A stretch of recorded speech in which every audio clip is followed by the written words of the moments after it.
আসিফ ভাই আমাদের আন্দোলনের সময় তো আমাদের বড় ভাই ছিলেন, এখন কেন আমাদের থেকে আলাদা হয়ে গেছেন? এখন সরকার হয়ে আমাদের আম জনতা চিনতেছেন না কেন? জুলাই অভ্যুত্থানের কিছুদিন পরে আমাদেরকে এই প্রশ্নগুলো করতে হচ্ছে, আমাদের নিরাপত্তার জন্য এখানে দাঁড়াতে হচ্ছে। এটা তো আপনাদের জন্য যতটুকু লজ্জাজনক, আমাদের তার চাইতে বেশি লজ্জা লাগতেছে। একটু হলেও লজ্জায় পড়েন, একটু হলেও লজ্জা একেবারে ফেলাই দিয়েন না সরকারে গিয়ে।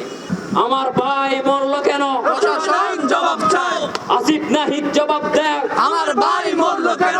আজকে আমার ভাই মারা যাচ্ছে, দিন দুপুরে তাকে জবাই করে হত্যা করা হচ্ছে। এই লাশের নিরাপত্তা, এই লাশের রাজনীতি কখন থামবে? আজকে এখানে আমি কথা বলছি, আমার ভাইকে প্রতিনিয়ত হুমকি দেওয়া হচ্ছে যে তোদেরকে বের হলে রাস্তায় বের হলে দেখে নিব তোদেরকে। এই যে হত্যার হুমকি, তখন প্রশাসন নিশ্চুপ। পুলিশের মোটোতে লেখা আছে শান্তি শৃঙ্খলা নিরাপত্তা। এই শান্তি শৃঙ্খলা নিরাপত্তা কার জন্য? আওয়ামী ফ্যাসিস্টের জন্য?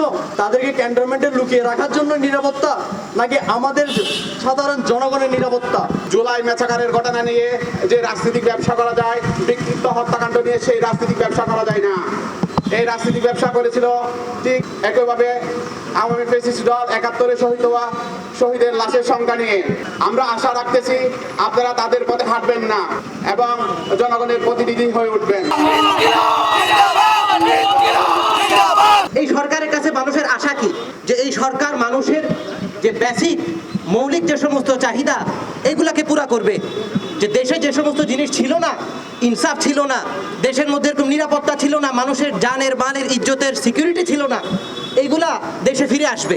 যখন পূরণ করতে একটা গভর্নমেন্ট ব্যর্থ হয় তখনই আমাদের এসে দাঁড়ানো লাগে এবং গভর্নমেন্টকে আবার বলা লাগে যে আপনারা দেশে এখনো কেন যে মিনিমাম ল অ্যান্ড অর্ডার ফিরে আনতে পারতেছেন না। জুলাইয়ে যারা গণ অভ্যুত্থানে সক্রিয় ছিল এমন ব্যক্তিবর্গকে অ্যাসাসিনেট করা হইতেছে রীতিমতো। গুপ্ত হত্যা, কে মেরে চলে যাচ্ছে কেউ কিছু জানতেছে না, পেপারে দেওয়া লাগতেছে কি ছিনতাইকারীদের দ্বারা নিহত হয়েছে। তো কে এই ছিনতাইকারী যে খুন করে যাইতেছে, এটার কোনো পরিষ্কার জবাব কেন সরকার দিতে পারে না? এটার কোনো পরিষ্কার তথ্য কেন আমরা পাইতেছি না? মাত্র ৩ থেকে ৪ দিনের মধ্যে ৫ জন ৬ জন মানুষ মারা যাইতেছে। দেশের ল অ্যান্ড অর্ডার কায়েম করার ক্ষেত্রে সরকার ব্যর্থ কেন?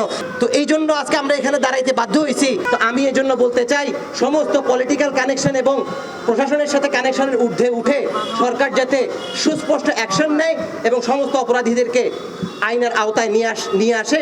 ক্যান্টনমেন্ট থেকে আপনারা মন্ত্রণালয়ে বসবেন, আপনারা সরকারে বসবেন, আর আমাদের রক্তর উপর দাঁড়িয়ে সেই বাকশালী ফেসিস্টকে আবার পুনর্বাসন করবেন। আমাদের জীবন থাকতে আমরা তা হতে দেব না। আমরা তো মরেছি, আমাদের এই জীবন বোনাস এসেছে রাজপথ থেকে। আমাদেরকে মৃত্যুর ভয় দেখাবেন না, আমরা মরবো, তবু ফ্যাসিস্টের পুনর্বাসন এই দেশে আমরা হতে দেব না। আপনারা অনেক প্রথম স্বরাষ্ট্র উপদেষ্টা ছিল, তাকে বাদ দিয়ে নতুন করে আনলেন, আমাদের কোনো অসুবিধা নাই। কিন্তু ওবায়দুল কাদের সাহেব নাকি ৩ মাস বাংলাদেশে ছিল। তাহলে ওবায়দুল কাদের ৩ মাস বাংলাদেশে থাকলে অন্তর্বর্তীকালীন সরকার জানে না এটা কি হতে পারে? ঠিকই জানতেন। আমাদের সন্দেহ হচ্ছে আপনাদের মাধ্যমে ওবায়দুল কাদের সাহেব দেশ থেকে পালিয়ে গেছে। স্বৈরাচারী হাসিনা যখন পালিয়ে গেল, আমরা শুনতে পেলাম পলক এবং ডক্টর হাসান মাহমুদ গ্রেপ্তার হয়েছে। কিন্তু পরের দিন দেখলাম কি পলক সাহেব গ্রেপ্তার হয়েছে, হাসান মাহমুদ বেলজিয়াম চলে গেছে। হাসান মাহমুদ কিভাবে বেলজিয়াম যায়? এই দায় কি অন্তর্বর্তীকালীন সরকারের নয়? অন্তর্বর্তীকালীন সরকার আমরা জীবন দিয়েছি, আপনাদের ক্ষমতায় বসেছি, আমাদের ক্ষমতার লোভ নেই। কিন্তু আপনারা চালান, একটু ভালোভাবে চালান। আওয়ামী লীগ আসবে না। ডক্টর সলিমুল্লাহ খান বলেছে আওয়ামী লীগ মুসলিম লীগের পরিণতি ভোগ করবে। ডক্টর আব্দুল লতিফ মাসুম বলেছে আওয়ামী লীগ ৪২ বছর পরে আসতে পারে। কিন্তু আপনারা এমন কর্মকাণ্ড করিয়েন না যাতে প্যাসিবাদ আবার আসে, যাতে শেখ হাসিনা আবার আসে। এমন কর্মকাণ্ড করিয়েন না। আপনারা সবাই কিন্তু দেশ থেকে পালিয়ে যাবেন, কিন্তু আমাদেরকে আবার রক্ত দিতে হবে। সুতরাং আমরা একটা কথা বলতে চাই, আপনারা শক্ত হাতে দমন করুন, আমাদের নিরাপত্তা নিশ্চিত করুন, আমাদের শহীদ ভাইদের বিচার নিশ্চিত করুন। আমার সাথে সাথে আমার বন্ধুদের নিরাপত্তাকে দিবে। এখানে ছাত্রলীগের ছেলেরা এখনো বুক ফুলিয়ে চলে, আপনারা এদেরকে স্পেসটা করে দিচ্ছেন কেন? কই আমরা যখন আন্দোলন করতেছিলাম তখন তো আমাদেরকে এসে আপনারা ঠিকই মারতে আসছেন। এখানে আমরা একটা প্রোগ্রাম করলে গোয়েন্দা সংস্থার খবর পেয়ে যায় যে এখানে প্রোগ্রাম হচ্ছে, গোয়েন্দা সংস্থা এখনো পর্যন্ত গুপ্ত হামলাকারীদেরকে কেন ধরতে পারতেছে না? আপনারা যেমন শহীদদেরকে একদিকে ভুলন্ডিত করে রেখেছেন, অন্যদিকে যারা গাজী হয়েছে তাদেরও কোনো নিরাপত্তা দিচ্ছেন না। এই দায়ভার আপনাদের নিতেই হবে, আমাদের জীবনের দায়ভার আপনাদের নিতে হবে, আমাদের নিরাপত্তা দিতে হবে।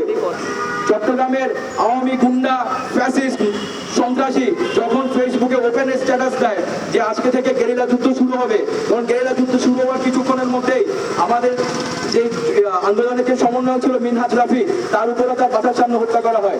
আপনারা দেখতে পাচ্ছেন এখানে মোটর বাইক ব্যবহৃত হচ্ছে, আপনারা দেখতে পাচ্ছেন এখানে আমাদের এলাকায় এসে আমাদেরকে হামলা করা হচ্ছে। তারপরে কেন আপনারা চুপ? আপনাদের এই সিস্টেমটা আপনারা কেন বন্ধ করতে পারতেছেন না?